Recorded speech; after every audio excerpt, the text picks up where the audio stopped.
Leo hii tumekuja na wanafunzi wa darasa la 3 na wanafunzi hawa tumekuja kwa ajili ya kwamba jumuisho wa mazingira, kwa sababu wako katika somo wanasoma nini mazingira, lakini lazima mtoto unapomsomesha urudi tena ufahamishe kwa vitendo. Mazingira ya shuleni tumewafahamisha, mazingira jinsi ya kuishi nyumbani tumewafahamisha, na mazingira nje ya maeneo yao pia natakana tuwafundishe. Na tukaona leo ni vizuri zaidi, tuko na pwani yetu na tuko na karibu nayo, tuje tufanye usafi kwenye hii pwani ya Buyu, kuwafahamisha nini mazingira, taka zinachukuliwa vipi, zinahifadhiwa vipi, na utaka usichukua taka uchukue kwa katika umeshajihifadhi mikono yako. Kwa hiyo tumekuja kuwafahamisha mantiki nzima ya mazingira. Kuna mambo mengine sisi wenyewe wananchi inafaa tujitolee, yani nakusudia kusema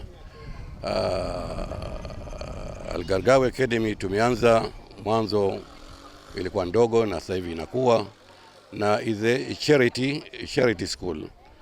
Kwa hivyo yani tunajiprepare kuongeza classes zaidi na vile vile kuendeleza Al-Ambana Foundation iweze kufanya a lot na kusaidia serikali ya Zanzibar. Lengo hasa la wanafunzi ni kupanua umahiri wao.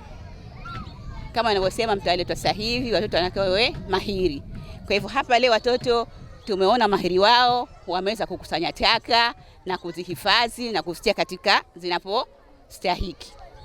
Hii ziara watoto wamefurahia, wameipenda kwa vile imeibua hisia zao, na naamini watalifurahia lisomo na kulitekeleza vizuri. Kwa kusema ukweli, kwanza wao wenyewe watoto wameonyesha mfano kwa watu wazima, kwa sababu tulipokuja ni kwamba tumewakuta watu wazima wamekaa na ile sehemu ilikuwa sio nzuri na sio safi, lakini kiuzuri zaidi kwamba tumefika sisi na kuona watoto wanafanya usafi wenyewe, kwanza wamekaa pembeni. Wito wangu kwa haswa kwa wazee, kama mnavyojionea ndicho habari, leo tumekuja katika pwani ya Buyu na mazingira tuliyaona ni mazingira hatarishi.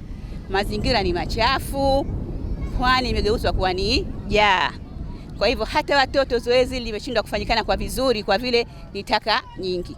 Kwa hivyo wito wangu kwa jamii tunatakiwa tuhifadhi mazingira, tukusanye taka sehemu zinazostahiki na kuzitupa inavyotakiwa. Kwa hiyo sasa kinachokuwa kwamba baada ya kumaliza hapa itabidi wale wanaoishi katika zoni hizi za bahari lazima nao wafuate kupata elimu kwanza, nini maana ya usafi, nini bahari yetu inataka kusimamwa vipi kwenye usafi, kwa sababu bahari ndio kila kitu kwenye mazingira yetu tunaoishi. Usafi huu lazima tufanye mashirikiano, kuweka tunajua taka tuziweke wapi, na baada ya kuwepo hapo tunasikuwa tunazipeleka wapi. Kwa kikubwa zaidi ninachokitaka wananchi wangu wa hii wadi ya Chukwani ni mashirikiano katika kusafisha wadi yetu ya Chukwani. Wito wangu kwa wazazi, na wakaribisha sana siku yetu Al-Gargawi, walete watoto kwa wingi ili kuweza kujifunza mambo mbali mbali.